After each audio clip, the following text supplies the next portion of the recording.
उत्तर प्रदेशના ગોંડામાં train દુર્ઘટના દિબ્રુગઢ એક્સપ્રેસના 10 થી 12 coach ખડી પડ્યા 4 લોકોના મોત 10 થી વધુ લોકો ઘાયલ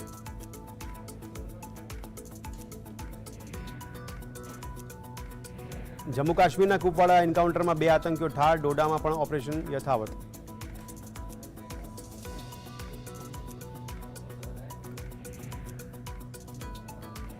સૌરાષ્ટ્ર અને દક્ષિણ ગુજરાતને ગમરોટશે મેઘરાજા મોટાભાગના પંથકોમાંથી ભારે વરસાદની સંભાવના ઘણા વિસ્તારોમાં અપાયું રેડ એલર્ટ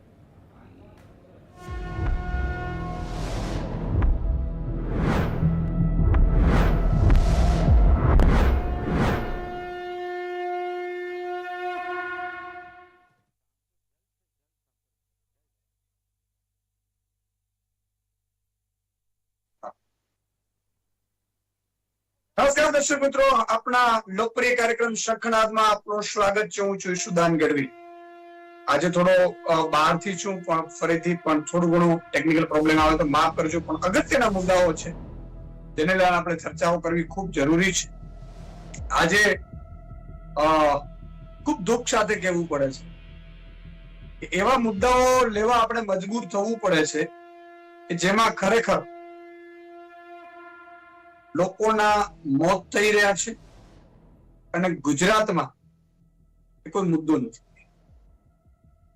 ગેંગ ઓફ કાળા પથ્થર, મજૂરોના મોતની ખા, આના ઉપર આજે શંખનાદ કર્યું છે.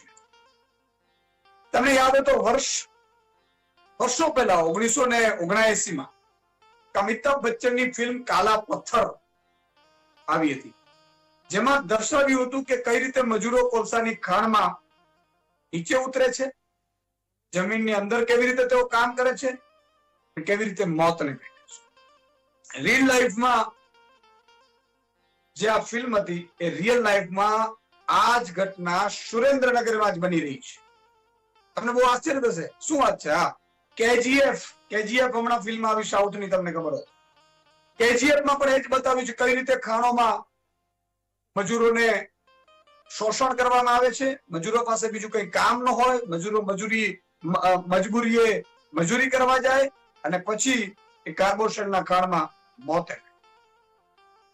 તો સુરેન્દ્રનગર જિલ્લાના થાન, મુડી અને ચોટીલાના પ્રદેશમાં પાંચાળ પ્રદેશ તરીકે જાણીતો છે. આ પ્રદેશમાં પણ આ સમગ્ર વિસ્તારમાં ખૂબ ભરપૂર ખનિજ તત્વોથી ભરપૂર છે. પરંતુ ખનિજ તત્વોથી સમૃદ્ધ વિસ્તારનો કાયદેસરનો લાભ ગુજરાતની જનતાને ને તેની સ્થાનિક જનતાને મળવો જોઈએ. એના બદલે આ જ વિસ્તારમાં રહેતા અધિકારીઓ, ખાણ માફિયાઓ, ખનિજ અધિકારીઓના મિલીભગતથી બેફામપણે કોલસાની ચોરી થઈ રહી છે. તમને બહુ દુઃખ સાથે કહેવું પડશે કે એટલા સેટેલાઇટ તસવીરો, હું ટીમને કહીશ કે સાઈડમાં વગાડે. સેટેલાઇટ તસવીરો છે ને, કલેક્ટરને, મુખ્યમંત્રીને, મહેસૂલ મંત્રીને, ખાણ ખનિજ વિભાગના મંત્રીને દેખાતી નથી. કેવી ગજબની વાત છે. જેના માટે આપણે એને પગાર ચૂકવીએ છીએ એ આપણે ખાણોની પર રખેવાળી કરવામાં અસમર્થ છે. અસમર્થ એટલા માટે કરીશ કે જવાબદારી તો એની છે, આપણે એટલે પગાર ચૂકવીએ છીએ. ખનિજના વિભાગોના અધિકારીઓ પણ છે, એને ખાણ ખનીજમાંથી કોલસો નીકળે, ગાડી ભરાઈને નીકળ્યા પછી એ રોયલ્ટી કઈ રીતે સેટ કરે છે, એ આટલી બધી ચોરી થઈ રહી છે તો કોઈને અવાજ ન આવે. મિત્રો, 200 ફૂટના ખાડાઓ ખોદી નાખ્યા છે. એનાથી અંદર, જેમ બોર સાઈડમાં બોર કરીએ કુવામાં, એવી રીતે 200 ફૂટ આમ અંદર. અને એમાંય દુઃખની વાત એ છે કે હમણાં મજૂરોના મોત થયા. ભાજપના નેતાઓની ચાલતી ખાણો, એમાં મજૂરોના થયા મોત, અને એમાંય પછી ડાક પીછોડો. અને હજી અધિકારીઓ, પોલીસની આપણી એટલી નબળી કામગીરી કહેવાય કે એની ધરપકડો નથી થઈ. હજી તો ભાજપ વાળા એને કઈ રીતે બચાવે એના પ્રયાસમાં લાગ્યા છે ને ગજબનો ખેર. એનાથી મોટી વાત મિત્રો, ગેરકાયદેસર ખનન માફિયાઓ વર્ષોથી પોતાનો ધંધો અડો જમાવીને બેઠા છે. આ 2 નંબરનો ધંધો વર્ષે 1000 કરોડ રૂપિયાની ઉપરનો જાય છે. હવે આ ગેરકાયદેસર ધંધે ખાણો મજૂરો માટે મોતની ખાણ થઈ ગઈ છે. છેલ્લા 4 દિવસમાં 7 મજૂરોના મોત થયા છે. 3 મજૂરોના એક દિવસ મોત થયા, પછીથી પાછા એક મજૂરનો મોત થયું છે, પાછું હમણાં ગઈકાલે લગભગ રાત્રે 3 મજૂરોના મોત થયા. મૂડી તાલુકાના ભેટ ગામે કાર્ગોશેલ કાઢવા માટે ગેરકાયદેસર ખોદકામ કરી મજૂરોને ઉતારાયા હતા. 7 મજૂરોના ગુંગળાઈ જવાથી મોત નીપજ્યા છે. 7 મજૂરો 200 ફૂટ ઊંડે ખોદકામ કરી રહ્યા. અચ્છા, તમને બીજી આશ્ચર્યની વાત કરું કે આ ખોદકામ થતું હતું, બહુ બધી રજૂઆતો કરી આગેવાનો બધાએ, એટલે કલેક્ટર શ્રીએ ફંડ આપ્યું, ફંડને પછી એ ખાણોને બુરી નાખવામાં આવ્યું માટી. ફરીથી ખનીજ માફિયાઓ એ બુરેલી ખાણ લાખો રૂપિયાના ખર્ચે બુરેલી ખાણો કાઢી અને ફરીથી કોલસો કાઢવાનું છે. એટલે તમે વિચાર કરો કે આપણા તંત્રને પણ પગાર ચૂકવીએ છીએ, શેના માટે ચૂકવતી? મને બહુ આશ્ચર્ય થાય છે. અને એનાથી મોટી વાત છે, ખોદકામ કરતી વખતે મજૂરોને કોઈ સેફટીના સાધનો અપાતા નથી. સેફટીના સાધનો આપ્યા વગર જ અંદર ઉતારે છે. ગેસ કરતા થતા 7 ગુંગળા જેવાથી મોત નીપજ્યા હતા. તો ત્યારે મજૂરોના મૃતદેહને સગે વગે કરવાના પણ પ્રયાસ થાય. બોલો, કે સંતાડી દેવામાં તો એમને અને એના જે સંબંધીઓ એને 2 લાખ રૂપિયા આપીને ફરિયાદ ન થાય એવા પણ પ્રયાસ થયા અમે સાંભળ્યું છે. છેલ્લા 6 મહિનામાં ગેસ કરતરની આ 3 ઘટના બની, જેમાં 13 મજૂરોના મોત, 200 શ્રમિકોના મોત થયા છે. ને કેજીએફ ને ટૂંકી પડે એવી ફિલ્મ જેવી કહાની. ખનીજ માફિયાઓને કોઈનો ડર નથી. બેરોકટોક ખનીજ ચોરી ચાલી રહી છે. ખાણ માફિયાઓ બેફામ બન્યા છે અને પોલીસ કોઈ કાર્યવાહી કરવાને બદલે હવામાં ફીફા ખાડી રહી છે. કારણ કે આ ખાણ માફિયાઓ સ્થાનિક ભાજપના જ મોટા નેતાઓ છે. આરોપી ખીમજી સાદરિયા ભાજપના સુરેન્દ્રનગરના જિલ્લા પંચાયતના સદસ્યના પતિ છે. સાંભળતો જ એની એફઆઈઆરમાં નામ છે. બીજા કલ્પેશ પરમાર નામનો વ્યક્તિ મૂડી તાલુકા પંચાયતના કારોબારી સમિતિના ચેરમેન હોવાનું બહાર આવ્યું.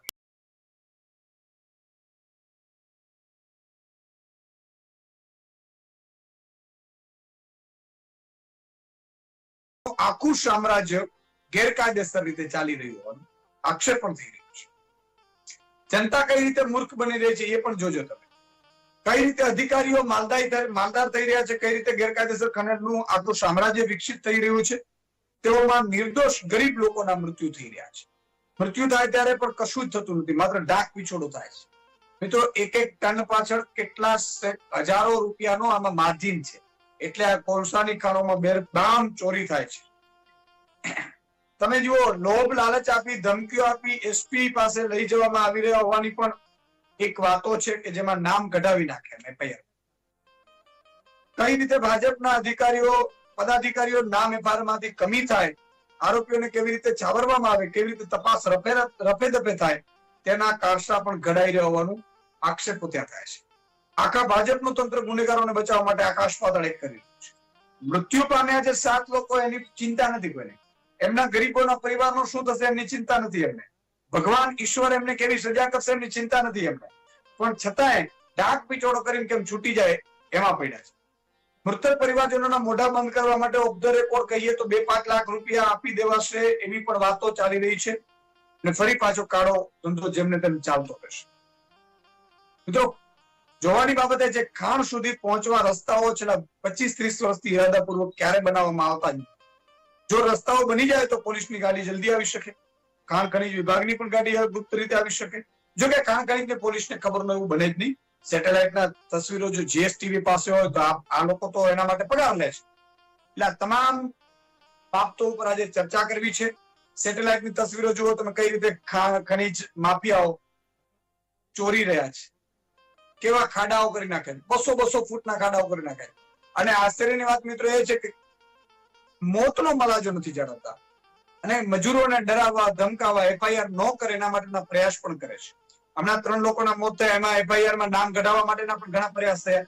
જો કે વિડીયો એફઆઈઆરમાં હવે વિડીયો બાઇટ પણ છે ફરિયાદીની આરોપી વિરુદ્ધ. એટલે એ પણ આખી સ્થિતિ છે. તો આ તમામ મુદ્દાઓ પર ચર્ચા કરીશું. એ પહેલા આપણે આજનો સવાલ લઈ લઈએ, કારણ કે દરેક વખતે સ્વાભાવિક છે કે સવાલ આપણે લેતા હોઈએ છીએ.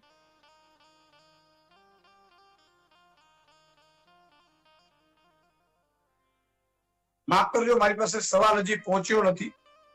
હું ટીમને કહીશ કે મને સવાલ પહોંચતો કરે, એટલે તમે તરત જ સવાલ છે એ આગળ કરી શકીશું. ટીમને કહીશ કે મને સવાલ છે એ પહોંચતો કરે તુરંત.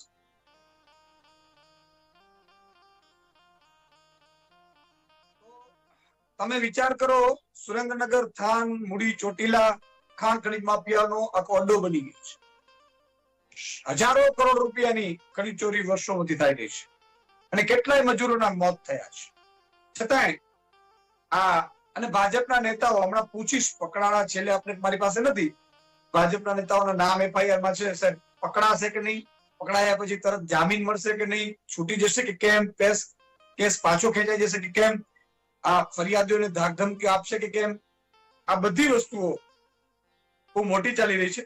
અચ્છા, આવી રહ્યું છે, મારી પાસે આવી ગયું છે. ગુજરાતની કઈ નદીનું પૌરાણિક નામ નદીતમાં હતું? એ નર્મદા, બી સરસ્વતી, સી તાપી, ડી સાબરમતી. તમારો જવાબ અમને વોટ્સઅપ કરો 7016311312 નંબર પર. તમારું નામ અને ગામનું નામ ખાસ લખવું, ફટાફટ મોકલી દો. અને હવે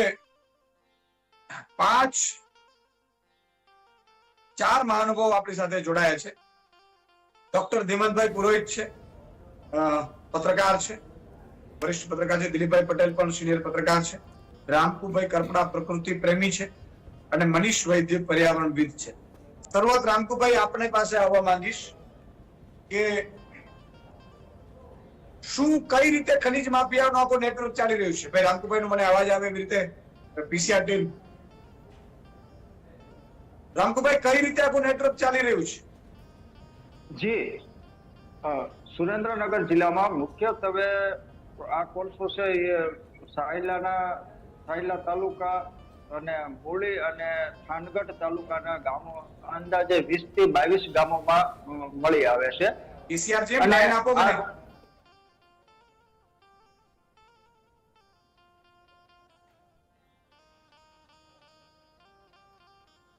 હેલો જી.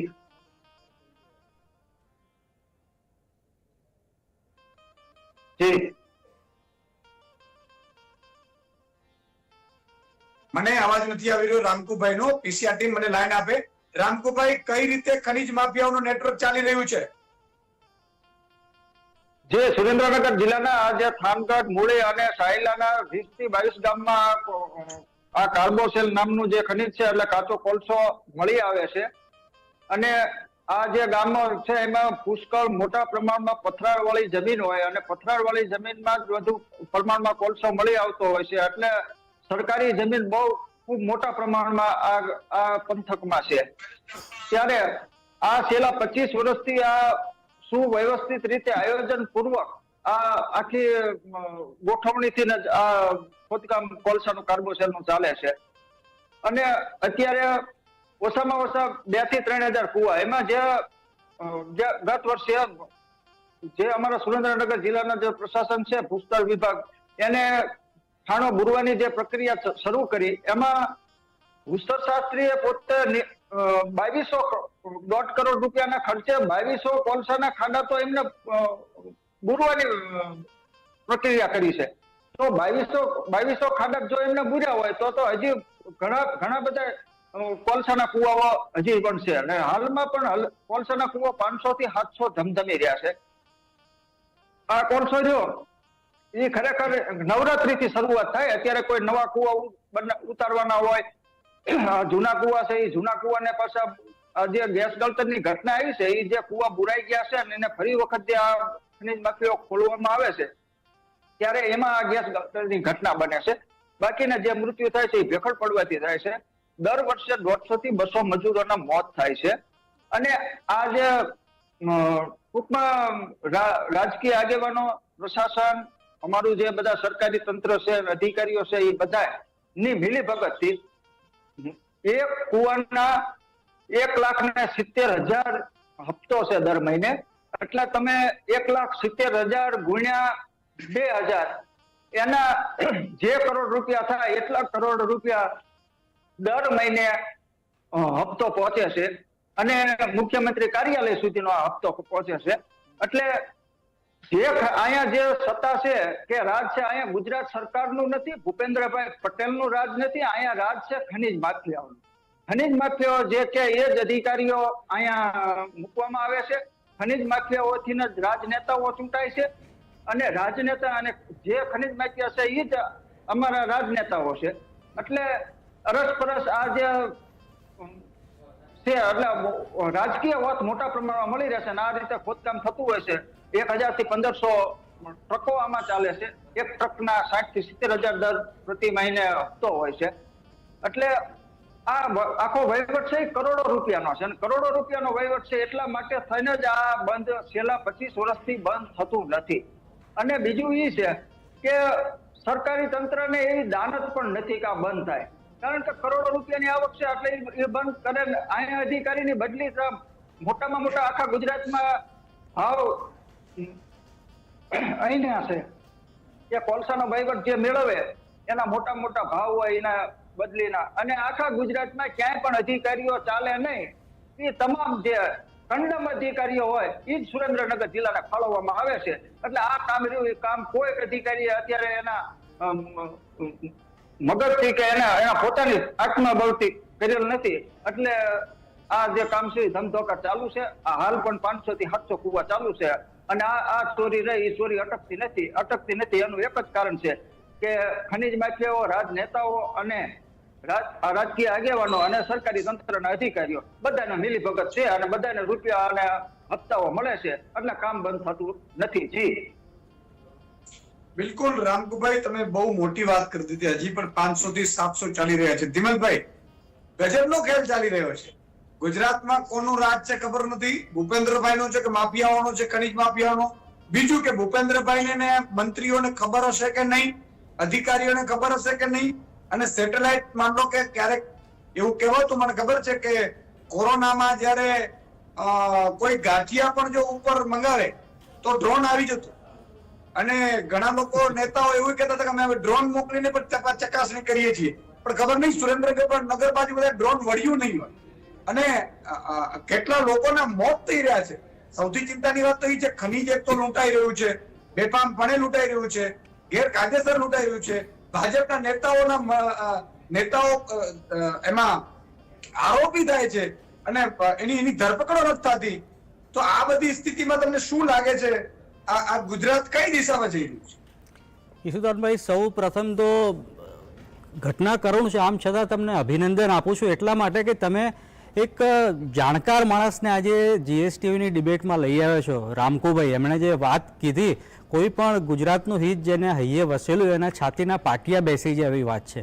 અને એ વાત પણ એક એવા જિલ્લાની સુરેન્દ્રનગરની જે સામાન્ય રીતે આઈએએસ આઈપીએસ સર્કલમાં એક ઓછી કમાણીવાળો જિલ્લો ગણાય છે. હવે ઓછી કમાણીવાળા જિલ્લામાં જો આવી હજારો કરોડની આવક હોય 2 નંબરની, અને એમણે જે સાફ શબ્દોમાં કીધું કે સામાન્ય હવાલદારથી માંડીને રાજ્યની ટોચની ઓફિસ સુધી હપ્તાઓ પહોંચે છે, તો તમે વિચાર કરો રાજકોટ, જુનાગઢ, પોરબંદર આવા મલાઈવાળા જિલ્લામાં શી હાલત હશે. મને ચિંતા એ થાય છે. અને એના કરતાં પણ મોટી ચિંતાની વાત એ છે કે વાઇબ્રન્ટના ચક્કરમાં ગુજરાતીઓની સંવેદનશીલતા એટલી મરી પરવારી છે કે 7 મજૂરો સુરેન્દ્રનગરમાં મરી ગયા. આ ખાંડના અકસ્માત તો નહીં, એક પ્રકારનું ખૂન જ છે. જે રીતે મેળાપીપણામાં રાજકારણીઓ અને ખનીજ માફિયાઓના સાંઠગાંઠમાં આ કાંડ ચાલે છે, એમાં 7 જણાનો ભોગ લેવાયો અને આ તો છાપે ચડેલા આંકડા છે. રામકુભાઈ જ કહે છે એ પ્રમાણે વર્ષના 200 મજૂરો આમાં મરી જાય છે. એની કાગળ ઉપર કોઈ નોંધ મને નથી લાગતું લેવાતી હોય, એની કોઈ એફઆઈઆર થતી હોય. જે રીતનું તમે KGFમાં કે અમિતાભના કાલા પથ્થરમાં ફિલ્મમાં જોયેલું એવું રોજે રોજ ત્યાં બધવાતો હશે સુરેન્દ્રનગરમાં, આપણા અમદાવાદની બાજુનો જિલ્લો, નજીકનો જિલ્લો. એટલે એક પ્રકારે સંપૂર્ણ લોલેસનેસ કહેવાય કે કાયદાના શાસનની આપણે વાતો કરીએ, લોકશાહીની, અમૃતકાળની, પણ ગુજરાતમાં એક જિલ્લો એવો પણ છે જે પ્રકાશમાં આવ્યો છે આજે કે જ્યાં કાયદાનું શાસન નથી, ખાણિયાનું શાસન છે, માફિયાઓનું શાસન છે. અને એની સાથે બીજેપીના નેતાઓ હાથમાં હાથ મિલાવીને એમની સાંઠગાંઠમાં કામ કરે, જેમાં નિર્દોષ મજૂરોનો ભોગ લેવાય છે. અને ભ્રષ્ટાચારનો એવો બોરિંગ જે સુરેન્દ્રનગરથી માંડીને ગાંધીનગર સુધી ચાલે છે. આ કયા ગુજરાતની આપણે વાત કરીએ છીએ? અમૃતકાળની વાત કરીએ છીએ, સમૃદ્ધ ગુજરાતની વાત કરીએ છીએ. ફિલ્મોમાં આપણને બિહારના જે દ્રશ્યો દેખાતા હતા બિહારની ખાણોના, એનાથી જરાય જૂનું આપણું સુરેન્દ્રનગર કે ગુજરાત નથી. ઈસુદાનભાઈ, મને લાગે છે કે ગુજરાત જેના હૈયે વસીલું એના માટે સૌથી મોટો ચિંતાનો વિષય છે. આની ઉપર તાત્કાલિક ધ્યાન આપીને આના ઉપર જો કંઈ થયું નહીં તો સુરેન્દ્રનગરનો આ જે વાયરસ છે ચાંદીપુરા કરતાં પણ મોટા વાયરસની જેમ આખા ગુજરાતમાં ફેલાશે અને શું થશે કલ્પના નથી કરી શકાતી. બહુ મોટી વાત કરી ધીમતભાઈ, મને એ જ ચિંતા છે, એટલે જ આ ચિંતા આપણે અત્યારે કરી રહ્યા છીએ. દિલીપભાઈ, તમે ટ્વીટ પણ કર્યું હતું, તમે થોડું આ મામલે જાણકાર પણ છો અને બેફામ પણ ચાલી રહ્યું છે. અને સૌથી મોટી વાત એ છે કે આટલા લેવલે મોત થઈ રહ્યા છે, 7 લોકોના મોત છેલ્લા 4 દિવસમાં થયા છે, કોઈના પેટનું પાણી નથી હલતું. સર, મને તો એમ થાય છે કે આપણે કયા ગુજરાતમાં વસીએ છીએ કે નથી મુખ્યમંત્રી કહેતા કે નથી મંત્રીઓ કહેતા કે નથી ત્યાંને કલેક્ટર કે એસપી જવાબદારી લેતા કે ભાઈ આ મારી પ્રશ્નો છે. તો શું તમને આ લાગી શું રહ્યું છે? જો ઈશુદાનભાઈ, કે અત્યારે ભારતમાં બદનામ હોય તો એ બિહારનું જે વિસ્તારો, કેટલાક વિસ્તારો જે છે ખાણના, ધનબાદ જેને આપણે કહીએ છીએ, જેને કોઈને સજા કરવી હોય આખા ભારતમાં કોઈ પણ જગ્યાએ તો એને ધનબાદ મોકલી દેવામાં આવે છે. તો આ ધનબાદમાં જે પરિસ્થિતિ છે ખાણ માફિયાઓની, કોલસાના ખાણ માફિયાઓની, એવી જ થાન માફિયાઓ છે ત્યાં અહીંયા ગુજરાતમાં. થાન વિસ્તાર પણ ધનબાદ જ બની ગયો છે. તો આ આખી જે સિસ્ટમ છે એ સિસ્ટમ જે શરૂ થઈ છે એ શરૂ થવાનું મૂળ કારણ એ છે કે કચ્છમાં જે કેટલીક ખાણો હતી એ બંધ કરી દેવામાં આવી 2005થી. ત્યાર પછી અહીંયા વધારે કોલસાની માંગ ઊભી થઈ કે જે થોડી નબળી કક્ષાનો કોલસો હતો એ અહીંયા ઊભો થયો. એટલે કે આના મૂળમાં રાજકીય નેતાઓ છે. રાજકીય નેતાઓએ કેટલીક ખાણો બંધ કરી. એ કોલસો તો જોઈતો હતો જ બધાને, મોરબીથી લઈને ઘણા બધા ઉદ્યોગોને. તો એ અહીંથી લઈ જાય છે. રોજની 1000 ટ્રકો અહીંથી નીકળે છે, રોજની 1000 ટ્રકો. અને અત્યારે જે રીતે રામકુભાઈએ કહ્યું કે ઓછામાં ઓછી 1000થી 1500 જેટલી ટ્રકો અહીંથી રોજ નીકળે છે આ કોલસાની. તો આ આખી જે પરિસ્થિતિ ઊભી કરનાર કોણ છે? આ જ રાજકીય નેતાઓ. કોંગ્રેસના સમયમાં થતું હતું. આ 1994થી ચાલી રહ્યું છે, આજથી નથી ચાલી રહ્યું. 1994માં કોંગ્રેસના સમયમાં પણ આ જ કામ ચાલતું હતું, પરંતુ એમાં રાજકીય નેતાઓ ઇન્વોલ્વ નહોતા. પરંતુ રાજકીય નેતાઓ જ્યારે સૌથી વધારે ઇન્વોલ્વ થયા એ 2005થી. જ્યારે 2005માં આપણા જે ઉદ્યોગ મંત્રી હતા બોટાદના, એમણે ત્યાંની કેટલીક ખાણો બંધ કરી એ જગ્યા પૂરવા માટે અહીંયા શરૂ થયું. તો આખી ઘટનાની જે શરૂઆત છે એ છે, અને શરૂઆત કરનાર તો કોંગ્રેસ છે, કારણ કે કોંગ્રેસના સમયમાં શરૂ થયું. અને બીજું કે 2005માં બીજું કારણ એ હતું કે આ જે ખાણનું જે છે એ મોટાભાગે કેન્દ્ર સરકાર, કુદરતી સંપત્તિ જે છે એ કેન્દ્ર સરકાર હસ્તક આવે છે. તો કેન્દ્ર સરકાર આમાં ઇન્વોલ્વ ન કરે એટલા માટે આ જ ભારતીય જનતા પાર્ટીના એ સમયના નેતા અને અત્યારના આપણા વડાપ્રધાન, એમણે એક એવી ચાલ ચાલી કે આ ખાણનો કોલસો જે છે એનું ટેસ્ટિંગ હલકું બતાવી દીધું કે જેથી કરીને જો નીચી લેવલનો કોલસો હોય તો એ કેન્દ્ર સરકાર હસ્તક ન જાય. કેન્દ્ર સરકાર હસ્તક ન જાય તો રાજ્યનો સીધો એના ઉપર વોલ્ટ આવી જાય. અને એ થયું. ઓછી ગુણવત્તાવાળો કોલસો બતાવીને અહીંયા રાજ્ય સરકાર હસ્તક આખી ખાણો લઈ લેવામાં આવી. અને રાજ્ય સરકાર લીધી એની સામે વાંધો નથી, પરંતુ રાજ્ય સરકારે જે અહીંયા કેટલીક લીઝ મંજૂર કરી હતી, બહુ નોમિનલ, લગભગ 26 જેટલી લીઝ, પરંતુ અત્યારે એની સામે ઓછામાં ઓછા આપણે જે સેટેલાઇટ તસવીરો જે બેનું મૂલ્યાંકન કરીએ તો સેટેલાઇટ તસવીરમાં એવું સ્પષ્ટ બને છે કે 1 વીઘામાં 1 કોલસાની ખાણ છે. અત્યારે આવા 3 તાલુકાઓ છે. 3 તાલુકાઓના લગભગ 120 ગામ થાય છે એવા કે જ્યાં કોલસો મળી આવે છે. એમાં અત્યારે 20 ગામમાં ચાલી રહ્યું છે. અત્યારના સંજોગોમાં 20 ગામમાં ચાલી રહ્યું છે. અને ભવિષ્યમાં આ બાકીના જે 80-90 ગામડાઓ છે ત્યાંથી પણ કોલસો કાઢવાના જ છે. આ જ લોકો એમાં થોડી તકલીફ વધારે છે એટલે ત્યાં અત્યારે નથી કાઢતા. પરંતુ હમણાં જે ઘટનાઓ બની છે એ પહેલાં એવું હતું કે ખાણ માફિયાઓનું એક અલગ તંત્ર હતું અને સ્થાનિક જે ગુંડાઓ હતા એ ચલાવતા હતા. પરંતુ હવે તો રાજકીય ગુંડાઓ ચલાવી રહ્યા છે. આ જ રાજકીય ગુંડાઓ કે જેને આપણે ચૂંટીને મોકલીએ છીએ એ નેતાઓ અત્યારે ખાણો ભાડે લે છે, ખાણમાં કામ કરાવે કરાવડાવે છે મજૂરો પાસે અને પોતે જ ખાણના માલિક બની ગયા છે. ગૌચરની જમીનો જ્યાં હતી એ તમામ ગૌચરની જમીનો ખોદી નાખવામાં આવી છે આ 3 તાલુકામાં. એમાં 2 તાલુકામાં તો લગભગ 100% સમજો, બે તાલુકા એવા છે. માત્ર ને માત્ર ગૌચર નહીં, ત્યાં રેલવે જે રામકુભાઈએ મને એક વખત વાત કરી હતી કે રેલવે જે પસાર થાય છે એ 10 કિલોમીટરની રેલવેની નીચે 200 ફૂટ નીચે તમામ કોલસો કાઢી લેવામાં આવ્યો છે. એ રેલવેમાં જો જરા પણ ધરતીકંપ થયો તો આખી રેલવે નીચે બેસી જાય એમ છે. કારણ કે અંદરથી જે કોલસો કાઢવામાં આવે છે એ 8 ફૂટ કોલસો કાઢી લેવામાં આવે છે અને 3 ફૂટ જે છે ચિનાઈ માટી હોય છે એની ઉપરની કોલસાની ઉપર. એટલે કે આ 10 ફૂટનો નીચે પોલાણ થઈ ગયું છે આ બે તાલુકામાં તો સંપૂર્ણપણે. તો ગમે ત્યારે ધરતીકંપ આવશે ત્યારે આ જે ગામડાઓ છે ઓછામાં ઓછા 60 થી 70 ગામ એવા છે કે પૂરેપૂરા જમીનની નીચે બેસી જશે. રાજકીય નેતાઓ આપણા જેને આપણે ચૂંટીને મોકલીએ છીએ, પ્રજા જેને ચૂંટીને મોકલે છે, એની આને બિલકુલ ફિકર નથી, જરા પણ ફિકર નથી. અને હવે તો આમ જે મર્ડર જ છે, ખાણમાં કેટલા લોકો દબાઈ જાય છે કારણ કે પરપ્રાંતના લોકોને વધારે અહીં પ્રેફરન્સ આપવામાં આવે છે કામ માટે. જો એ મરી જાય તો એને 2, 5, 4, 5 લાખ રૂપિયા આપીને એની સાથે સમાધાન કરી લેવામાં આવે છે. રામકુભાઈએ કેટલાય આવા લોકો જે અંદર ખાણમાં દબાઈ ગયા હતા એ રામકુભાઈએ એને શોધી કાઢ્યા, એના ગામડામાં ગયા, એના વિસ્તારોમાં જઈને જે અહીંયા લોકો દબાવી દેવા માંગતા હતા એના આધાર કાર્ડથી લઈને તમામ દસ્તાવેજો કલેક્ટર સમક્ષ રજૂ કર્યા અને કલેક્ટરે પછી પગલાં લેવાની ફરજ પડી. આવું આપણું તંત્ર છે. બિહાર કરતાં પણ અહીંયા સૌથી વધારે ખરાબ પરિસ્થિતિ છે. આપણું જે થાન છે એ બિહાર કરતાં પણ ખતરનાક પરિસ્થિતિ આજે આવીને ઊભું છે અને એના માટે બીજા કોઈ જવાબદાર નથી. પ્રજા પોતે, મતદારો પોતે જવાબદાર છે. આજે ત્યાંના ધારાસભ્ય ખુલ્લે ધમકી આપે છે. છેલ્લે હમણાં લોકસભાની ચૂંટણી થઈ ત્યારે જો તમે અમને મત નહીં આપો તો આ બધી જ કોલસાની ખાણો બંધ થઈ જશે. આવી ધમકીઓ આ વખતે આપવામાં આવી. અને એક નેતા ત્યાં શિક્ષણ, આપણા ગાંધીનગરથી એક નેતા ગયેલા, એનું નામ લેવા નથી માગતો, એક નેતા ગાંધીનગરથી ગયા ત્યાં શિક્ષણનું આખા રાજ્યનું પહેલું ત્યાંનું જે પ્રાથમિક શાળાઓમાં જે શિક્ષણ ભરતીને શું કહે છે ધીમનભાઈ, પ્રવેશોત્સવ વખતે જ્યારે એક કાર્યક્રમ કરવામાં આવ્યો હતો, 26 લાખ રૂપિયાનું ખર્ચ થયું. એ 26 લાખ રૂપિયાનું ખર્ચ આ ખાણ માફિયાઓએ ત્યાં આપ્યું. આપણે રામકુભાઈએ મને એક વાત કરી હતી કે અહીંનું જે એક પક્ષનું જે કાર્યાલય બનેલું છે 25 કરોડ રૂપિયાનું, એ આ ખાણ માફિયાઓ બનાવી આપ્યું છે. આટલા કનેક્શન ત્યાં એની સાથે જોડાયેલા છે, છતાં પણ આપણી જ પ્રજા આને આંખાડા કાન કરી દે છે અને એટલા માટે આજે આપણે આ ભોગવી રહ્યા છે. ગુજરાત બીજું ધનબાદ બની ગયું છે.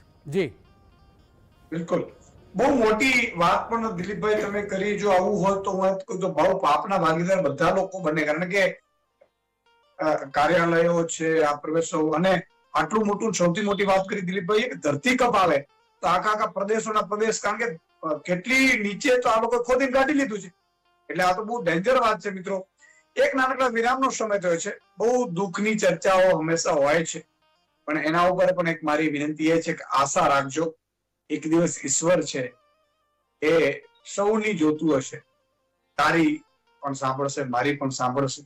કારણ કે પીડા બહુ થાય છે. જાણે ને એને પીડા હોય. માનો કે આજે આપણે જાણી જે સકનાથ જાણતા હશે, જોતા હશે, એને એમ થશે ઓહો આવું થતું હશે, આવું થાય છે, આવી રીતે થાય છે.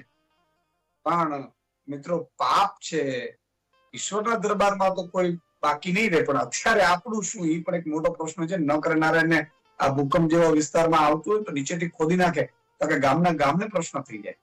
નાનકડા વિરામ બાદ મળીએ છીએ. હજી પર્યાવરણવિદ પણ એ વિશે બહુ કહેશે અને બીજો મહાનુભાવોનો ધ્યાન પણ લેશું. વિરામ બાદ મળીએ છીએ, ક્યાંય જતા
વિરામ બાદ ફરીથી દર્શક મિત્રો આપનું સ્વાગત છે.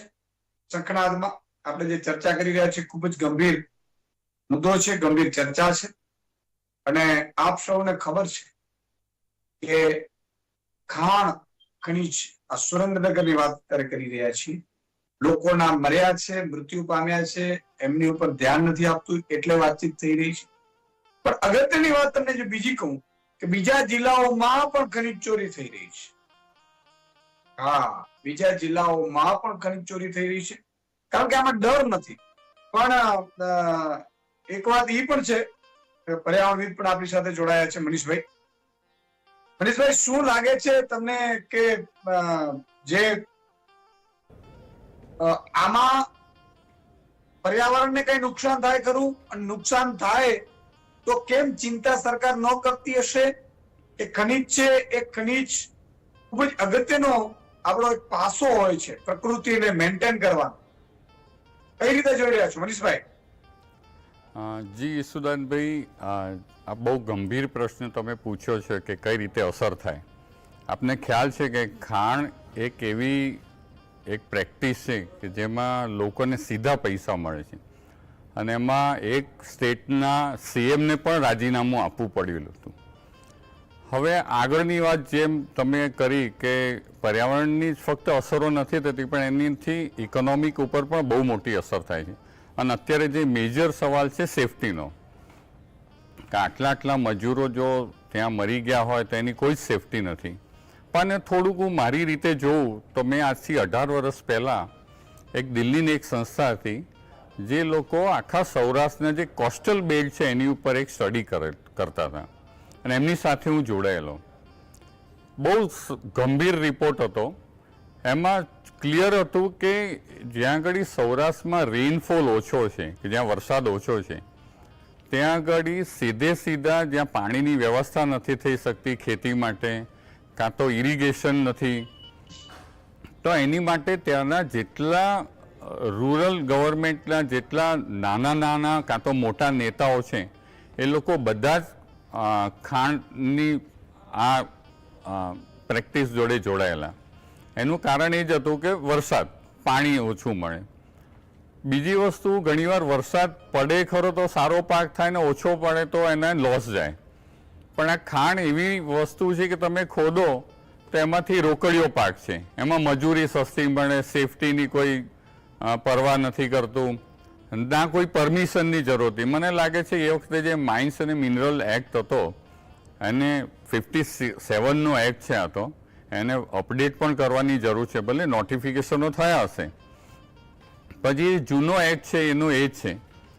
હવે તમે જ્યારે કોઈ પણ સાઇટનું માઇનિંગ કરો છો તો એનો પ્રોપર EIA કરવાતો હોય છે, એન્વાયરમેન્ટલ ઇમ્પેક્ટ એસેસમેન્ટ, કે એમાં કેટલું ડિપોઝિટ છે, કેટલા મિનરલ્સ તમે કાઢશો, એનું જે ફી છે સરકાર કેટલી નિયત કરેલી છે, આ બધું બહુ સિસ્ટમેટિક છે.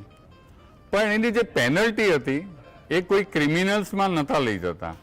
ધારો કે હું એક્ઝામ્પલ આપું, તમે ધારો કે ખાંડની સાઇટ તમારે અહીંયા ખાંડ કરવી છે, તો કોઈ પણ નેતા સિલેક્ટ કરશે અને એ પ્રોસેસ કરવા જશે, એની પરમિશનની જ્યારે સબમિટ કરશે કલેક્ટરને કાં તો મામલતદારને, તો એને એ પરમિશન લેતા 1-2 મહિના થઈ જશે. પેલા લોકો સીધા જ માઇનિંગ કરતા હતા. એનું એ જ કારણ હતું કે તમે એ પેનલ્ટી એની એટલી ઓછી હતી કે તમે જે પણ મિનરલ્સ કાઢો છો એના મેટ્રિક ટનનો જે ભાવ નક્કી છે એના 10 ટાઈમ્સ અથવા 5 ટાઈમ્સ એના પેનલ્ટી હતી. એટલે કોઈ પરવા નહોતું કરતું. માઇનિંગ કરો ને આવા દો ને અધિકારીઓને આપણે પૈસા આપીને મેનેજ કરી નાખીશું, કારણ કે આ ક્રિમિનલ ઓફેન્સ નહોતા કરતા. બીજી વસ્તુ છે કે મજૂરી સસ્તી એ વખતે હતી, કારણ કે સૌરાષ્ટ્રની અંદર મજૂરો પણ આમે ઓછા મળતા હોય, કાં તો મજૂરી સસ્તી અને ઇઝી મળતા હોય. બીજી વસ્તુ કે ખેતી તમે કરો છો તો એના 2 મહિને કાં તો 3 મહિને એની આવક થતી હોય, જ્યારે માઇનિંગ એવું છે કે તેની રોજે રોજ આવક તમારે થતી હોય. તો આ બધા કારણો પણ એની જોડે સંલગ્ન છે. ભ્રષ્ટાચાર છે, અધિકારીઓની મિલીભગત છે. તો આખી જે પ્રોસેસ છે એને આ રીતે જે છે સિસ્ટમ, એના લીધે પણ કદાચ વધારે કરપ્શન અને માઇનિંગ વધી ગયું છે. જી બિલકુલ બહુ મોટી અને એનાલિસિસ સાથે વાત કરી. રામકુભાઈ, તમારી પાસે આવવા માંગુ છું. બે વસ્તુ તમને પૂછવાની, એક તસદી લેવી છે. એક તો એ કે આ ભાજપના નેતાઓ વિરુદ્ધ એફઆઈઆર થઈ, શું એમની ધરપકડો થઈ, એમને દબાવવાની કોશિશ કરી, ફરિયાદીઓને કે અધિકારીઓ પર દબાણ લાવ્યા કે અમારા એફઆઈઆર માંથી નામ કાઢી નાખો? બીજું કે માનો કે આ મીડિયામાં આવી ગયું હોય કે ભાઈ આ ભાજપના નેતાઓ છે, આ ખાણ માફિયાનું કામગીરી કરે છે, તો પ્રજાને ભાજપ તરફથી કે રોષ છે કે આ ખોટું થઈ રહ્યું છે કે પ્રજામાં કઈ ચર્ચા છે, પછી પ્રજાને તો કઈ પડી જ નથી, અથવા પ્રજાને ખબર જ નથી બિચારી? આ બે વસ્તુ મારે સમજવાની કોશિશ કરવી છે તમારી પાસે. રામકુભાઈ. જી સર, જે પેલા પ્રશ્ન આપણો છે સવાલ, એમાં બે ભાજપના જે હોદ્દેદારો છે એમના એફઆઈઆર માં નામનો ઉલ્લેખ થયો છે અને એ ઉલ્લેખ હજી એ લોકોની ધરપકડ થઈ નથી. પણ સામે દુઃખદ બાબત એ છે કે જે તટસ્થ કામગીરી કરનાર પીએસઆઈ ને ગઈકાલે બદલી કરવામાં આવી છે. અને જે એમને એફઆઈઆર માં નામ છે, આ તો પોલીસ પાસે જે રેકોર્ડિંગ હતું, જે ફરિયાદી હતું, એ ફરિયાદીનું સાથે રેકોર્ડિંગ કરેલું હતું. અને બીજા જ દિવસે આ ખનીજ માફિયાઓએ જે ફરિયાદી હતા એ ફરિયાદી આરે સમાધાન કર્યું અને ફરિયાદીએ એવું જણાવ્યું કે પોલીસને મેં આ કોઈ નામ જણાવ્યા જ નથી, પોલીસે એમની રીતે એફઆઈઆર માં લખેલ છે અને મારી સહી લીધેલી છે. પરંતુ એમનું રેકોર્ડિંગ પણ હતું, એટલે એમાં કોઈ પોલીસ ઉપર સીધો આક્ષેપ લાગે એવી બાબત નથી. અને એ બંને જે રાજકીય દબાણો બહુ થયા, ગાંધીનગર સુધીના આગેવાનોએ આમાં બહુ મોટા ઓલા રસ લીધો, બધા મોટા ઓલા રજૂઆત કરી અને એમાં હજી ધરપકડ નથી થઈ અને પીએસઆઈ ની બદલી કાલે કરવામાં આવી. તો તપાસ પીએસઆઈ ની ગઈકાલે ઓર્ડર થઈ ગયો, એમની બદલી થઈ ગઈ. એટલે સારી કામગીરી કરતા હતા એટલી બદલી થઈ કે ભાઈ માં શું કરાવ્યું? એ તો આપણે જે અમે તો આપણી રીતે હું જોઉં છું કે એમને તટસ્થ કામગીરી કરી એટલે એમની બદલી થઈ. કારણ કે ભાજપના જે આગેવાનો હતા એમને એફઆઈઆર માં નામનો સમાવેશ કર્યો કે એમને સામે ફરિયાદ નોંધાવવા માટે થઈ અને પીએસઆઈ જે એમને પોતાનો કાયદાકીય રીતે જે ઉપયોગ કર્યો એટલે એમને ઉપર દબાણ ને વશ થઈને બદલી કરવામાં આવી છે અત્યારે. એનો મતલબ એ થયો, ઉભારો વચ્ચે રોકુ રામકુભાઈ, એનો મતલબ એ થયો કે પીએસઆઈ યોગ્ય રીતે કામગીરી કરીને ભાજપના નેતાઓના એફઆઈઆર માં નામ લખ્યા, વિડીયો ફરિયાદી પાસેથી વિડીયો પેલા કરાવી લીધો, એટલા માટે થઈને બદલી કરાવી તો એ ડીજીપી સુધી ગયા હશે. એનો મતલબ એ થયો કે ડીજીપી, ગૃહમંત્રી અને મુખ્યમંત્રી પણ આમાં ક્યાંક સંડોવાયેલો હોઈ શકે. ગાંધીનગર થી રાજેશ થયા પછી જ આમની બદલી થઈ અને જે તપાસ છે એ તપાસ અત્યારે બીજા પીએસઆઈ ની નિમણૂક થઈ ગઈ એટલે બીજા પીએસઆઈ તપાસ કરશે. એટલે આખે જે ઉપરથી ગૃહમાંથી જ આ બધું આદેશ છૂટ્યા હોય અને એ રીતે જ રાજકીય બદલી જ છે અને દબાણ ઉભું કરવા. એટલે અધિકારીઓ જયારે કોઈ પણ તટસ્થ અધિકારી એમ નહીં, મોતથી પણ મોતનો મલાજો નહીં જાળવતા હોય આ લોકો એટલા નિમ્ન કક્ષાના થઈ ગયા છે રાજનેતાઓ ભાજપના, પોતે પીએસઆઈ ની કામગીરી કરે છે તો એને બદલી કરી નાખી. ઈસુદાનભાઈ, આમાં તમને કહું આ ત્યાં એમાં મૂળ એવું છે કે જિલ્લા પંચાયતના પ્રમુખ, ધારાસભ્ય અને સંસદ સભ્ય આ ત્રણેય દબાણ કરેલું છે સુરેન્દ્રનગરના, અને પછી હર્ષ સંઘવીએ આદેશો કરેલા છે. આ તો ગજબ થઈ ગયું છે. અચ્છા રામકુભાઈ, એ સમજાવો કે પ્રજા શું ઈચ્છી રહી છે? પ્રજા ખબર પડે છે કે પ્રજા પછી હજી આજ ભાજપના નેતાઓને પછી એમ કે છે કે બરોબર છે? સુરેન્દ્રનગર જિલ્લાને એક પછાતનું લેબલ લગાવી દેવામાં આવ્યું છે અને એમાં ખાસ કરીને તમને કહું કે થાનગઢ અને મૂળી અને સાયલા તાલુકાને ખાસ સ્પેશિયલ જે એને કહેવાય કે સ્પેશિયલ પછાત રાખવો અને પછાત રાખે તો ખેડૂતો એની જે ખનિજ સંપત્તિ ભરેલી જમીનો છે એ જમીનો ખેડૂતો વેચે. એટલે સુરેન્દ્રનગર જિલ્લામાં અમારે અહીંથી જ નર્મદાના જે સૌરાષ્ટ્રનું પાણી હારું સુરેન્દ્રનગર જિલ્લો છે, પણ અમારા 3 તાલુકામાં સૌની યોજના અમારા જમીનના પેટાળમાંથી જ જાય છે. પણ એને પાણી ખેડૂતોને આપવું નહીં, અમને કોઈ નર્મદાનો પાણીનો કોઈ પણ લાભ મળતો નથી એટલે ખેડૂતો છેલ્લે એટલે અહીંના જે ખેડૂતો છે એટલા ગરીબ છે અને ભોળા છે અને અશિક્ષિત છે. એટલે એનો લાભ મૂળ તો આ ખનીજ માટે છે ને. ખેડૂતો જમીનો વેચવાના છે, શું કરે? ખેડૂતોના દીકરાઓ અત્યારે એના કામ માટે મોરબી અને વાંકાનેર અને થાનગઢ કારખાનાઓમાં જવું પડે અને કા પછી આ કોલસાની ખાણોમાં. એ સિવાય તો અમારે છે ને વરસાદ આધારિત ખેતી છે. એટલે મૂળ આ લોકો છે એ જો નર્મદાના પાણી આપે તો આ જમીન અમને ખુદવાય નથી મળવાની, અને ખેડૂતો આ જે મજૂરો છે એ મજૂરો નથી મળવાના. એટલે આ જાણી જોઈ અને આ પછાત સુરેન્દ્રનગર જિલ્લાનું લેવલ છે ને, એમાં પછાત અમારા 3 તાલુકાનું લેવલ છે. 3 તાલુકા જેટલા તાલુકામાં ખનીજ નીકળે છે એ તાલુકામાં ક્યાંય પણ નર્મદાનું એક ટીપું પાણી પણ આપવામાં આવતું નથી, અને જાણી જોઈને આપવામાં આવતું નથી. કારણ કે એટલે જ આ જે ખેડૂતો છે એ ખેડૂતો એની જમીન જાય ખનીજ માફિયા અથવા ખેડૂતો પોતે બહુ ચિંતા. મને તો આ સાંભળીને ધીમકભાઈ તમારી પાસે આવવા માંગીશ કે આ તો જબરું ખેલ છે ભાઈ. આ ખાલી સુરેન્દ્રનગર પૂરતું નથી. પીએસઆઈ એ કદાચ કાર્યવાહી શું યોગ્ય કરી દીધી, એ પીએસઆઈ ની મતલબ બદલી થઈ ગઈ. એનો મતલબ એ થયો કે ગાંધીનગર સુધી બધાને ખબર છે અને બધા લોકો બચાવવાની કોશિશ કરે છે, અને બધા લોકો એક સંડોવાયેલા પણ હોઈ શકે છે. કદાચ હપ્તા જે વાત કરી તો એ પૂરતી જતી હશે, અને આ લોકોને પ્રજાનો ડર નહીં હોય કે ભાઈ લોકો મરી રહ્યા છે, 7 લોકોની મર્ડર થઈ ગયું છે, એવી સ્થિતિમાં થઈ ગયા છે. પ્રજા કાલે મતે નહીં આપે એમને, એવો ડર નથી એમને. હિંમતભાઈ ના, મને કોઈ શક નથી. છેલ્લા 30 વર્ષથી જે રીતે પ્રજા ખોબલે ખોબલે પ્રેમ આપે છે ભાજપને, એટલે ભાજપને એક રીતે પ્રજાનો ડર તો નીકળી જ ગયો છે. તમે માત્ર સુરેન્દ્રનગરની વાત કાં કરો, તમે રાજકોટનું ઉદાહરણ લો. એમાં તો આપણા પોતાના નાના બાળકો હતા, અત્યારે એમનું દ્રશ્ય યાદ કરતાં મને કંપારી છૂટી જાય છે. વડોદરાની વાત કરો, સ્કૂલના બાળકો જે ડૂબી ગયેલા. અહીંયા મૂળ મુદ્દો મને લાગે છે કે ફરી ફરીને જેમ માળામાં પેલો મુખ્ય મણકો હોય ત્યાં આપણે ફરીને આવીએ તો જે મુખ્ય મુદ્દો છે એ છે ઈસુદાનભાઈ કે સૈયાભાઈ કોટવાલ. બહુ મોટી વાત મારા મિત્રએ દિલીપભાઈએ કીધી કે કોંગ્રેસના રાજમાં પણ આવું ચાલતું હતું. નહોતું ચાલતું એવું નહોતું, પણ કોંગ્રેસના જે નેતાઓ હતા આ માફિયાઓને મદદ પૂરી પાડતા હતા, શહેર પૂરી પાડતા હતા. તમે ફાવે એ કરો, અમને હપ્તો આપો, અમે તમને કંઈ થવા નહીં દઈએ.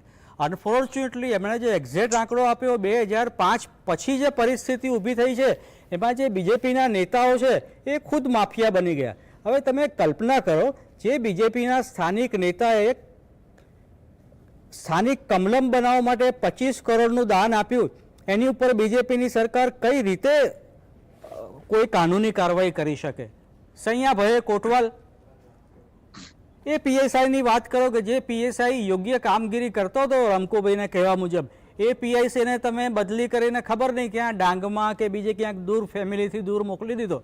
હવે એની જગ્યાએ જે પીએસઆઈ આવશે એ એટલો હૈયા કૂટો તો નહીં જ હોય કે એ જૂના પીએસઆઈની જેમ યોગ્ય કામગીરી કરશે. સ્વાભાવિક છે કે એના જે માથે બેઠેલા સાહેબો ગાંધીનગરથી માંડીને એના પીઆઈ કહો કે એસપી કહો એમના આદેશ પ્રમાણે જ કામ કરશે.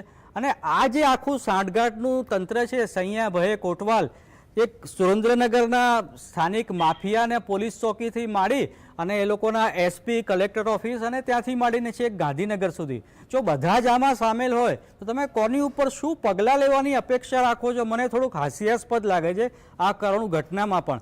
તમે કોની ઉપર ક્યાં પગલાં લો? એ કમલમ જે આ માફિયાઓના પૈસાથી બન્યું છે, એ પ્રવેશોત્સવ જે આ માફિયાઓના બીજેપી નેતાઓના પૈસાથી ચાલે છે, તો તમે એ જે એક શરીરમાં જેમ લોહી વહે છે એ મેં જિલ્લામાં કે ગુજરાતના બીજા જિલ્લાઓમાં પણ આ ભ્રષ્ટાચાર વહે છે.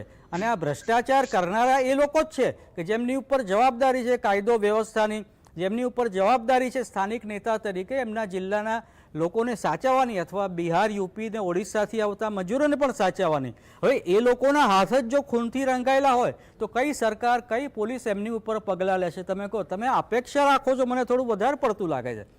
કઈ રીતે એમની ઉપર પગલાં લેવાય? જે આપણને 25 કરોડ આપતા હોય, જે આપણને 25 લાખ આપતા હોય. દુનિયાના કોઈ દેશમાં આ રીતના પગલાં લેવાતા નથી. અને ખાસ કરીને તમે જ્યારે સ્ટ્રોંગ સિગ્નલ આપો છો ગાંધીનગરથી કે યોગ્ય કામ કરશે એ પોલીસવાળાને તગડી મૂકીશું ને મારા કયા પ્રમાણે ચાલશે એ પોલીસવાળા આવશે, પછી તમે ન્યાયની અપેક્ષા કઈ રીતે રાખો? 7 મોતનું આપણે જે રુદન કરીએ છીએ પણ બીજા 200 મોતનું શું રમકુભાઈ કહે છે કે દર વર્ષે થાય છે, અને પાછલા વર્ષોથી થાય છે. આ આંકડો તો સેંકડો હજારોમાં પહોંચશે, જેનો કોઈ હિસાબ નથી. મને લાગે છે કે આપણા મુખ્યમંત્રી ભૂપેન્દ્રભાઈ પટેલ મૃદુ અને મક્કમ કહેવાય છે. એમની મૃદુતાનો પરિચય તો આપણે ઘણા ઠેકાણે જોયો છે, બહુ મૃદુ છે. પણ મને લાગે છે કે ખરેખર જો ગુજરાતને આ બિહાર બનતું અટકાવવું હોય તો એમણે મક્કમ થવાની જરૂર છે. પણ તમે કીધું કે મક્કમ, મને આમાં તો બીજું વધારે તો શું કરી શકાય? ઉપર સુધી જો ફૂટેલા હોય તો આપણે તો ન્યાયની આશા ક્યાં રાખી શકીએ? પણ મને એક ચિંતા એ થાય કે આ લોકોના પોતાના સંતાનો હશે, આ લોકો ગરીબ મજૂરો જે શ્રમિકો મૃત્યુ પામ્યા છે, એમના પરિવારની શું હાલત થઈ હશે, એમના પરિવારોને શું વીતતું હશે, એને પરિવારને એ જે કમાનાર વ્યક્તિ મરી ગયો મૃત્યુ પામ્યો હશે એની હાલત શું હશે? તો આ લોકોને ઈશ્વરનો ડર નહીં હોય, એના પોતાના પરિવાર સાથે કંઈક ઈશ્વર આવું નહીં કરે એનો ડર નહીં હોય? આ તો બહુ ચિંતાનો મને એ વિષય છે કે ભાઈ તમે કર્મનો સિદ્ધાંતમાં તો કમ સે કમ માનો, કાલે ઉઠીને તમારા પણ પરિવાર હશે. આ તો બહુ ચિંતા છે. દિલીપભાઈ તમે શું કહેશો? તમે એક વચ્ચે જે વાત કરી મને બહુ ચિંતા એટલા માટે થઈ રહી છે કે યાર આ તો સુરેન્દ્રનગરમાં 7 લોકોના મોત થયા. ખરેખર તો રાજીનામા સરકારના પડી જવા જોઈએ હદે.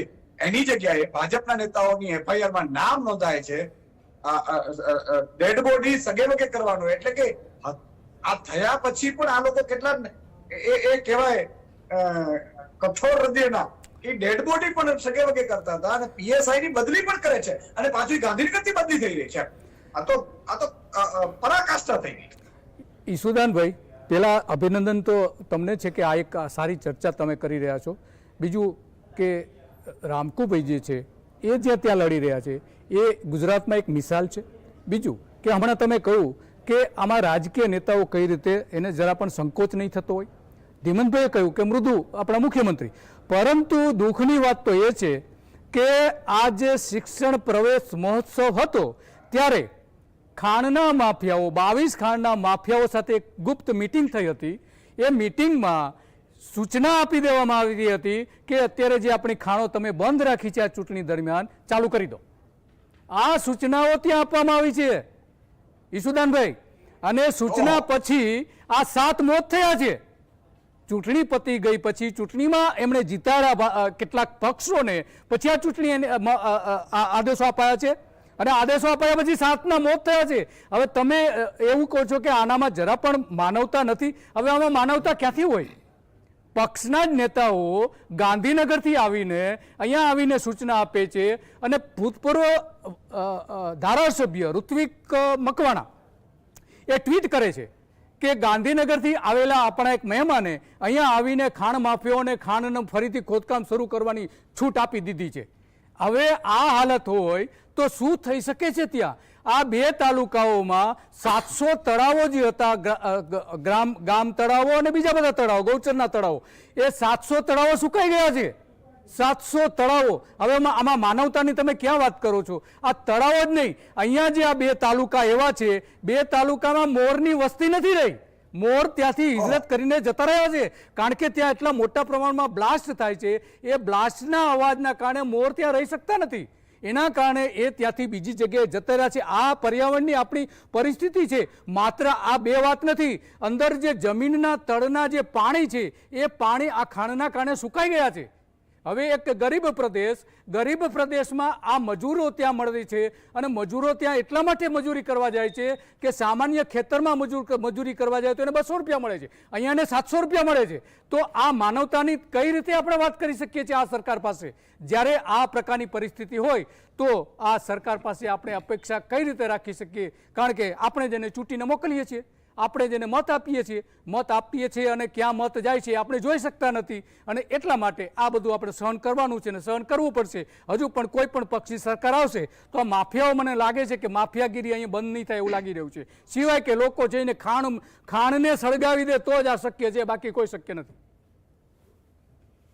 પણ આ તો મેં કીધું ને કે બહુ જ ગંભીર બાબત છે. હું તો પ્રોડ્યુસરોને, ફિલ્મ પ્રોડ્યુસર બનાવે છે KGF ની જેમ અહીંયા પણ એક બની શકે એમ છે. અને એમાં હું વિનંતી કરીશ કે એવી ફિલ્મ બનાવો, આની ભલે ગુજરાતી ફિલ્મ બનાવો, કે કઈ રીતે ખાણ માફિયાઓ શાસક પક્ષમાં નેતાઓ, અધિકારીઓ, મંત્રીઓ, સંત્રીઓ, મુખ્યમંત્રીઓ કઈ રીતે આખું ષડયંત્ર કરી અને દેશની પ્રજાને લૂંટે છે એની એક દિવસ ખુલાસો થવો જોઈએ. આ તો આ ગજબ સ્ટોરી ધીરે ધીરે વધતી જાય છે. આમાં તમને એક વાત રહી ગઈ છે, આમાં બહુ મહત્વની વાત છે હા, બોલી દો. કે અહીંયા વર્ષે 1200 કરોડ રૂપિયાનો કોલસો કાઢવામાં આવે છે. 1200 કરોડ રૂપિયાનો કોલસો કાઢી લેવામાં આવે છે અને વેચી દેવામાં આવે છે આ જ જગ્યાઓ પરથી. તો આટલા મોટા પ્રમાણમાં જ્યારે એ કોલસો કાઢી લેવામાં આવતો હોય ત્યારે સરકાર નહીં જોઈ શકતી હોય? સેટેલાઇટમાં સ્પષ્ટપણે દેખાય છે કે 1 વીઘામાં 1 કૂવો બનાવેલો છે, 1 ખાણ છે 1 વીઘામાં. તો આવા તો 1100 કૂવા આ રામકુભાઈએ શોધેલા છે. રામકુભાઈએ ગુજરાત સરકારે એને સલાહકાર તરીકે ત્યાં નિયુક્ત કરવા જોઈએ ખરેખર તો સુરેન્દ્રનગરમાં, પરંતુ આ જે નફટ લોકો છે, નેતાઓ છે, એ નહીં કરે. પણ આમાં તો ક્યાંથી કરે દિલીપભાઈ? આ તો બહુ ક્લિયર કટ છે. મને એવું હતું કે કદાચ મુખ્યમંત્રી સુધી આ વાત નહીં ગઈ હોય, પણ ડીજીપી ને મુખ્યમંત્રીના આદેશ તો પીએસઆઈ ની બદલી થઈ હોય.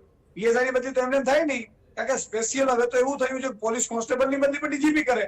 તો ડીજીપી જયારે લેવું હોય તો ગૃહમંત્રી મુખ્યમંત્રી પરમિશન લેવી પડે, કારણ કે હોમ મિનિસ્ટર ગૃહમંત્રી પોતે છે.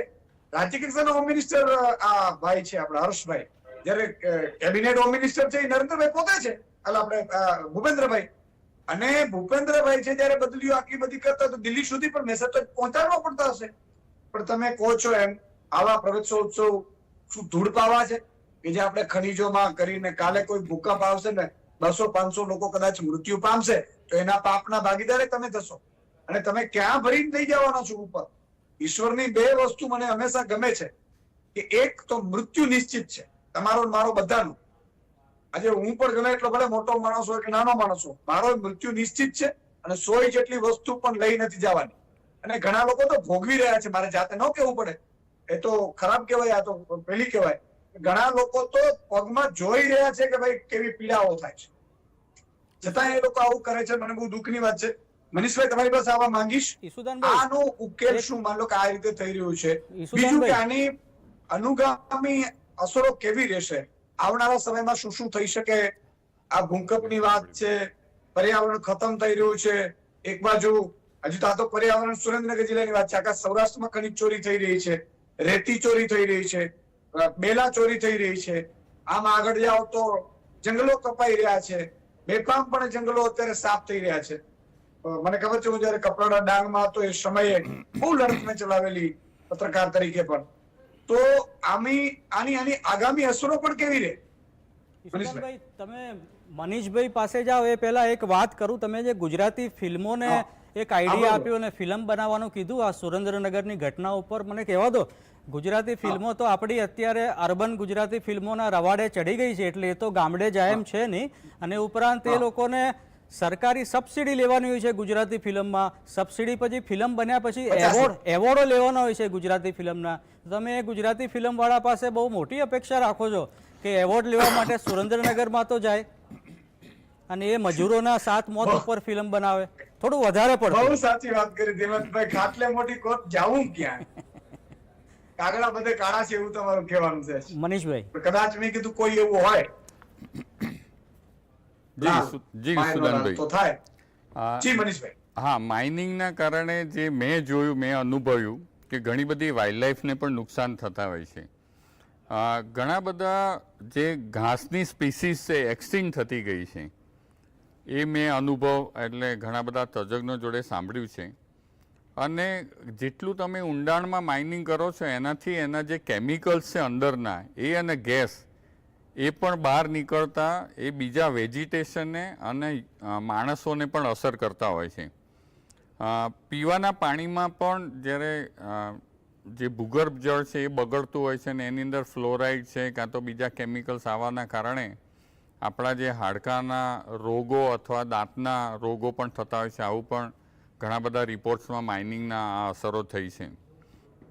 આપણા દાંત પીળા પડી જતા હોય છે, જલ્દી નબળાઈ જાય છે. પણ એની સાથે હું એક વાત કરું કે અમે લોકોએ હમણાં ગુજરાત હાઈકોર્ટમાં ગયેલા છીએ અને જ્યાં આગળ માઇનિંગ થઈ રહ્યું છે સોલ્ટનું, એટલે આમ તો ગુજરાત એ બહુ મોટું મીઠા ઉદ્યોગ જોડે જોડાયેલું છે, પણ એ લોકો સેન્ચુરીની અંદર માઇનિંગ કરતા હોય છે અને એમાં પણ ઘણા બધા જે રાજકીય વર્ગવાળા છે એ લોકો માઇનિંગ કરી અને મીઠું બહાર લઈ જતા હોય છે. પણ એની સાથે સાથે જે વાઇલ્ડલાઇફ પ્રોટેક્શન એક્ટ છે, જે વન્ય પ્રાણી સંરક્ષણ ધારા, એનું સરેઆમ ઉલ્લંઘન કરતું હોય છે. સેન્ચુરીની અંદર પણ બેફામ જેસીબી, ટ્રકો, અંદર ડ્રિલિંગ, એ બધું જ ચાલતું હોય છે. આ બધું ચાલવા છતાં પણ વારંવાર લીઝ આપતા હોય છે. અને હવે તો એવું થયું છે કે ત્યાં આગળ જે મીઠાની બાય પ્રોડક્ટ છે, બ્રોમાઇન છે ને એવા હેઝાર્ડસ જે કેમિકલ્સ છે, એનો પણ અત્યારે વેપલો ત્યાં આગળ મોટા પાયા ઉપર, જે કચ્છનું નાનું રણ છે ત્યાં આગળ આ બધા માઇનિંગ સાઇટો આવી ગઈ છે. અમે હજી હમણાં જ અમારી 2 PIL ચાલે છે, કે NGTમાં ચાલે છે, નેશનલ ગ્રીન ટ્રિબ્યુનલમાં, ને ગુજરાત હાઈકોર્ટમાં છે. ગુજરાત હાઈકોર્ટમાંથી હવે અમે ત્યાં જઈ રહ્યા છીએ NGTમાં. એટલે ગંભીર અસરો પર્યાવરણની છે, એની માટે ઘણું બધું કામ પણ કરવાની જરૂર છે. અને એની ફક્ત માણસો ઉપર કરતાં પણ જે મૂંગા જીવો છે, કાં તો જે વેજીટેશન છે, આપણી ક્રોપ પેટર્ન બદલાઈ રહી છે, તો આ બધાનો પણ અભ્યાસ કરી અને સરકારને આ બધું દેખાડવું જોઈએ. મને ખબર નથી સરકાર આમાંથી કેટલું એ લેશે, એક્સેપ્ટ કરશે, એવું બીજી વાત છે. જી સરકાર તો આમાં ક્યાંથી લેવાની? બિલકુલ મનીષભાઈ, સમયનો અભાવ છે એટલે ધીમતભાઈ, મનીષભાઈ, રામકુભાઈ, દિલીપભાઈ નો ખૂબ ખૂબ આભાર. મિત્રો, તમે ક્યારેક ફિલ્મ એવી જોતા હો અને શ્રમિકો, મજૂરોના મોત થતા હોય, પછી કઈ રીતે ઢાંક પીછાડો, ધમકીઓ થતી હોય, અધિકારી કોઈ કામ કરે સારું એની બદલી થતી હોય, પછી પણ પાછું એ જ લોકો માફિયાઓને જો ફરીથી ચૂંટવાના હોય, તો હું એમ કહું છું કે આવી ફિલ્મો જોઈને તમારો મારો લોહી ઉકળતો હશે. આમાં ઉકળવું જોઈએ લોહી, ભલે તમે કઈ બીજું ન કરો તો.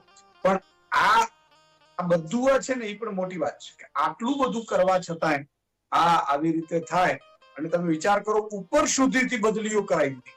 હવે મને એવું લાગે છે કે જે આ લોકો છે FIR માંથી એમના નામ નીકળી જશે. નામ નીકળ્યા પછી એમની ધરપકડો થશે, તાત્કાલિક જામીન પણ થઈ જશે નામ ન નીકળ્યા તો. હવે મને એવું નથી લાગતું, પૂરેપૂરો એવો વિશ્વાસ છે કે હવે કોઈ કાર્યવાહી આ મજૂરોને ન્યાય નહીં મળે.